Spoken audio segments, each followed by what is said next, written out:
Hi, my name is Ella, and I'm going to be talking about how to conduct the Montreal Cognitive Assessment. This is Michelle Smith. Michelle is a 48-year-old woman. She is married and has 2 children. Her main occupations are managing domestic responsibilities for her family, painting, and volunteering at a local nursing home. She was also previously taking part in a TAFE computering course in order to update her employment skills. 2 months ago, Michelle had a stroke, resulting in a right-side hemiparesis. She was an inpatient for 6 weeks in an intensive rehabilitation program. On discharge, she had good return of gross motor function of her right upper limb and could reach towards objects. However, she had reduced upper limb strength, dexterity, and manipulation skills. We know a little bit about Michelle's current physical abilities. However, we don't know very much about her cognitive abilities. In order to screen her level of cognition, I will conduct the Montreal Cognitive Assessment. The Montreal Cognitive Assessment, or MOCA, is a rapid screening tool used to assess cognitive abilities and mild cognitive dysfunctions. It includes 30 questions that take approximately 10 to 12 minutes to complete.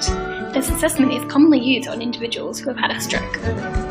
This is what the assessment looks like. It assesses multiple cognitive domains, including attention and concentration, executive functioning, memory, language, physio-constructional skills, conceptual thinking, calculations, and orientation. Equipment needed for this assessment include the score sheet, a stopwatch, and a pencil. As Michelle would like to go back to complete her TAFE course, Michelle and I discussed the benefits of this assessment and how it can help us determine what needs to be done in order for her to achieve this goal.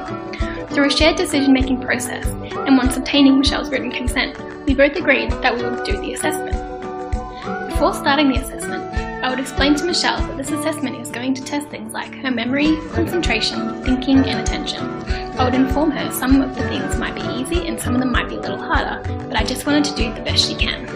I need to make sure I'm speaking clearly and loud enough for Michelle to understand the instructions I will give her. When Michelle is completing the assessment, I would phrase the instructions of the assessment like so.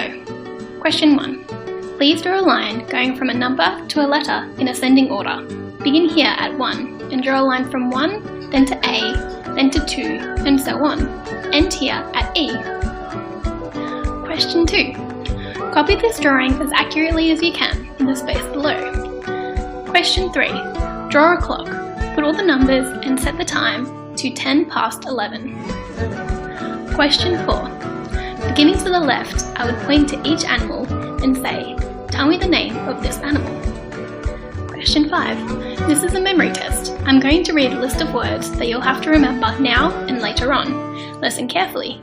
When I'm through, tell me as many words as you can remember. It doesn't matter what order you say them in.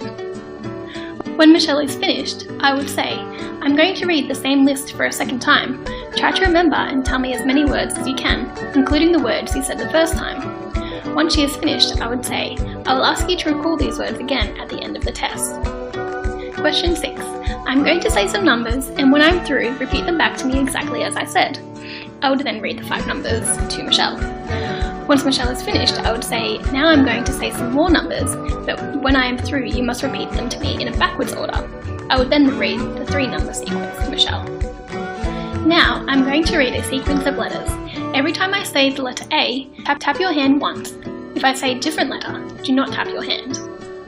Now, I'll ask you to count by subtracting 7 from 100, and then keep subtracting 7 from your answer until I tell you to stop. I am now going to read you a sentence. Repeat it after me, exactly as I say it. I only know that John is the one to help today.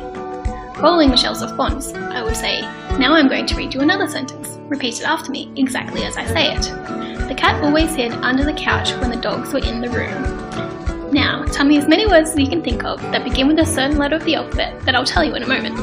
You can say any kind of word you want, except for proper nouns, numbers, or words that begin with the same sound but have different suffix. I'll tell you to stop after 1 minute. Are you ready? Now, tell me as many words as you can think of that begin with the letter F. After giving Michelle a practice run and an example, I would say, now, tell me how a train and a bicycle are alike. After her response, I would say, now tell me how a ruler and a watch are alike. I wrote some words to you earlier, which I asked you to remember. Tell me as many of those words as you can remember. Lastly, I would ask Michelle, can you please tell me the date today? Then I would say, can you now tell me the name of this place and which city it is in? bottom right hand corner of the scoring sheet is where I would add up all her sub-scores and obtain Michelle's overall score out of 30. Thank you for listening.